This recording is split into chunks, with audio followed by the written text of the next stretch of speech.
Greetings, my name is Syahidah Binti Amin, along with Nurul-Iman and Aida. Today we'll be presenting our research on student issues and the effects on their academic performances from Chapter 1 to Chapter 3. Obtaining good grades are frequently associated with having high academic success. Having a strong and consistent academic performance is one of the main aims and issues that people usually focus on at all levels of education. Because of this, our independent variables are issues that are faced by students, which are financial and motivation issues, and also social media addiction. Firstly, everyone has financial difficulties, especially those who come from underprivileged or low income households, which has been said to have a negative relationship with students' academic performances, according to Nur Hidayah 2020.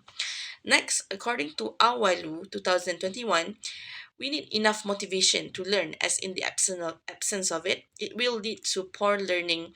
And lastly, social media addiction is a tool of distraction for students despite its many benefits.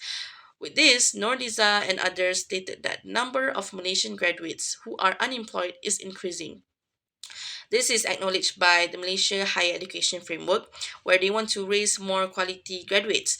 With this, we think that the industry of high learning education needs to be improved by solving the issues that the students are facing.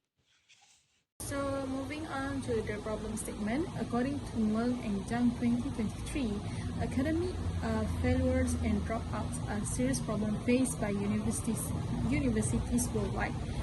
Students are expected to maintain excellent academic achievements in order to lead ideal lives in the future, despite the difficulties they had to face during their study time. Many students face various challenges and obstacles that hinder their academic progress and overall well-being.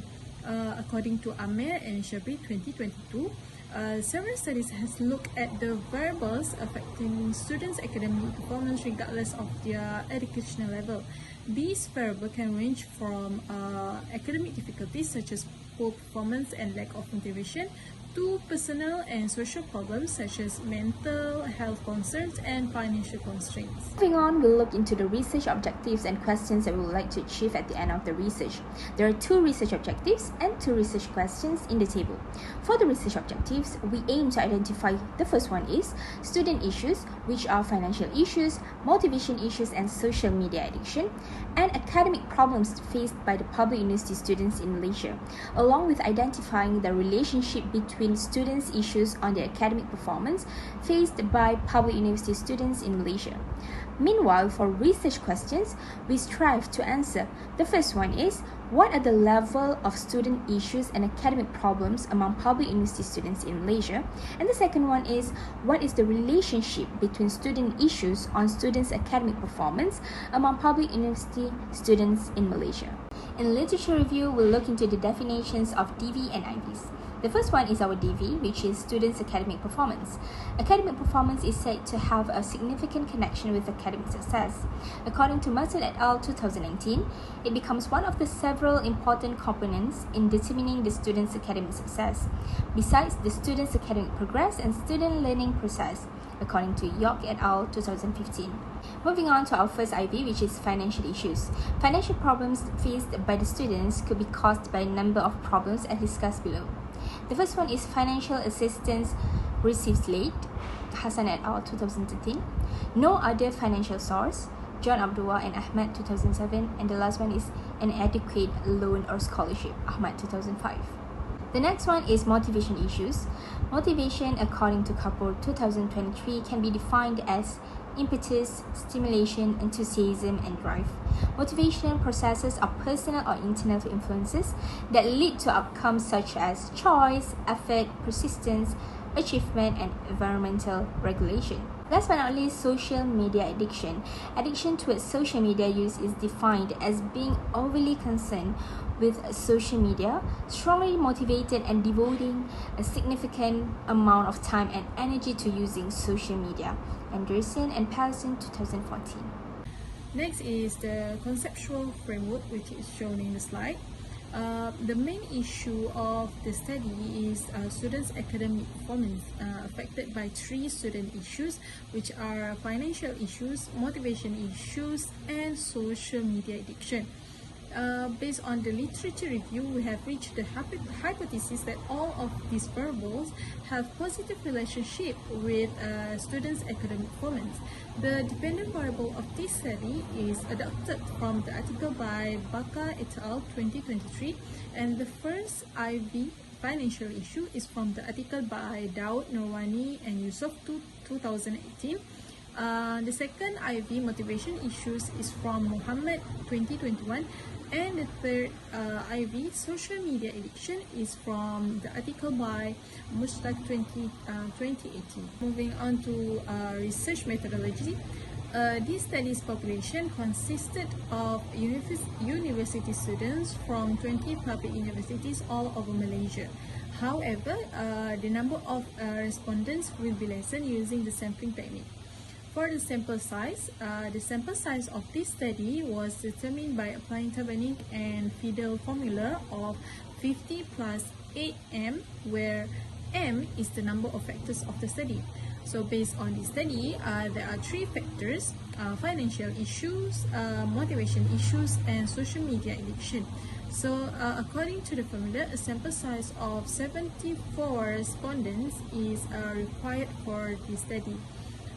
However, to guarantee that the sample accurately represented the study's population, the number was rounded up to 80 respondents. Research design. This research is a quantitative study and adopted a correlational research design to analyze the relationship between the variables, which is between our dependent and independent variables, and also between the independent variables. Research sampling. The sampling technique that is used is non-probability sampling, where we select units from a population using a subjective method. Firstly, we use convenience sampling, where we use respondents who are convenient for us to access. There is no pattern in obtaining these respondents, where we just recruit those who are easy for us to reach, such as our friends and contacts. Next, we use snowball sampling, where in this method, we ask the initial participant that was accessible to us, which is our connection from public university students, and we tell them to select and pass it to others, possible population who meets the research requirements. Next, for the data collection procedure, we carried out quantitative data, and the study was conducted through a survey, which is a questionnaire. We decided to distribute the questionnaires on social media platforms such as WhatsApp, Facebook, Twitter, and Instagram, which we think are the perfect platforms to reach public university students. Moving on to the limitation, there are a few difficulties to this research that we are conducting. To begin, the study employs a cross-sectional design which requires data collection during the 3-month time frame. Due to this time constraint, we have to do the research and meet the deadlines needed, hence having less time to study the research longer, measure change over time, and cannot do the process of collecting and analyzing data truly. Next, this study is also only limited into investigating the relationship between the variables. This is because there may be other variables that can influence our independent and dependent variables, which ultimately will affect our results of the research. And such variables, for example, are confounding or extraneous variables. We have come to the end of the presentation, and for this part, I'm going to explain briefly what is included in our research instrument, which is the elements in the questionnaire that we have distributed. Firstly, in order to collect the respondents' backgrounds, we use demographic in section A, asking a bunch of questions such as name, gender, the university they're studying in, level of studies, current year of the study, and most importantly, the consent. For section B, we started off by asking questions related to our first independent variable, IV, which is the financial issues. Section C, we continued by asking questions related to our second IV, which is the motivation issues. Section D is the last section for IV questions, which is the third one in our research concerning to social media addiction. Lastly, for section A, we decided to ask a few questions related to our dependent variable, DV, which is the student's academic performance. I guess that's all from us. Thank you so much for listening.